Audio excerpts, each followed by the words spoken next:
و ضمناً دیدبان حقوق بشر یک سازمان معتبر حامی حقوق انسان امروز گفت پس از حمله به کروکوس مهاجران از آسیای مرکزی پیوسته در روسیه تعقیب و آزار و اذیت می شوند. در این گزارش 63 صحیفه‌ای با نام زندگی در ترس و تحقیر از حکومت روسیه خواسته شده است مهاجرستیزی از طرف مقامات را محکوم کند و نگذارد که حقوق مهاجران زیر پا شود. همکارم مومین احمدی این تحقیقات را ورق زد و حالا در استودیو با ما است. سلام مومین، مؤلفان بیشتر به چی توجه کردند؟ بله خیرامان، در تحقیقات آمده است که بعد حمله به کروکوس مهاجران از آسیای مرکزی به موج تعقیب و فشار زیاد بدنامسازی بازداشت خودسرانه روبرو شدند. گذشته از این حکومت قاعده های اقامت و مهاجرت به روسیه را دیگر و کار و زندگی را برای مهاجران سخت و دشوار کرد. مؤلفان تحقیق اساساً بدرفتاری با مهاجران تاجیک، قرغیز، ازبک و زیر پا کردن حقوق آنها را ثبت کرده و گفتند که آنها فقط برای آنکه آسیایی هستند عذاب و عقوبت می‌بینند. این عمل‌های غیرقانونی را با آنها کارمندان میلیسه، افراد علیحده و از جمله ملت‌گرایان اشدی روا دیدند. در گزارش آمده است که مقررات نو که بعد ماه مارس سال 2024 به اجرا درآمد سبب شده است که در هر کوچه و پس کوچه حقوق مهاجران زیر پا شود. بدتر از این همه پس از حمله به کروکوس خود مقامات روسیه با نیروی دوچند برانگیختن احساسات مهاجرستیزی و نفرت به مردم آمده را زیاد کردند. در گزارش از جمله صحبت یک مهاجر تاجیک را آوردند که گفته است زندگی امروزی مهاجران در اینجا پر از ترس و تحقیر است. این مهاجر گفته است ما هر روز با تبعیض و بیرحمی از طرف مقامات انتظامی دچار می‌شویم. کارمندان میلیسه همین که یک آسیایی را دیدند برایش مشکلی می‌آفرند.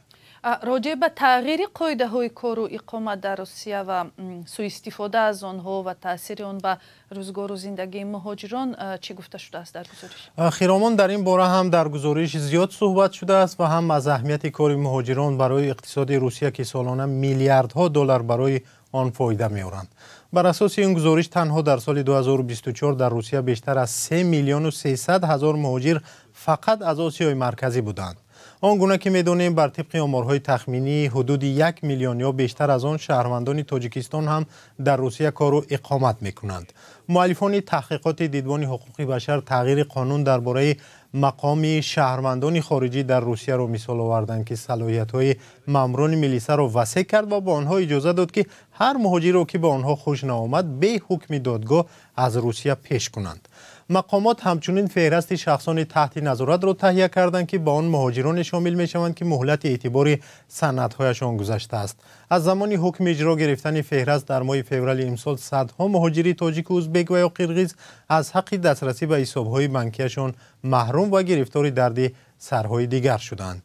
محروم کردن مهاجران از کار در عرصه‌های معین از جمله معارف، تجارت، حفظ اجتماعی و تکثیرانی از جمله دیگر محدودیت‌ها بود که در ولایت‌های علیحده روسیه جاری شد.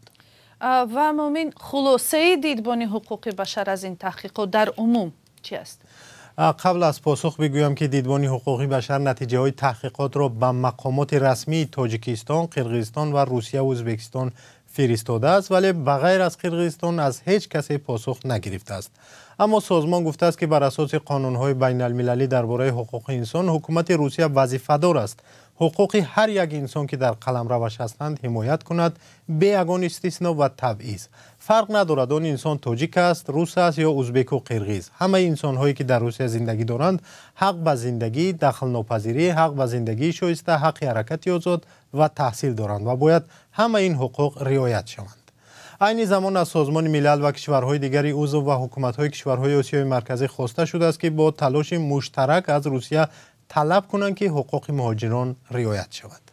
تشکر. همکارم مومین احمدی درباره یک تحقیق تازه درباره وضع ناخوب مهاجران آسیای مرکزی در روسیه صحبت می‌کرد.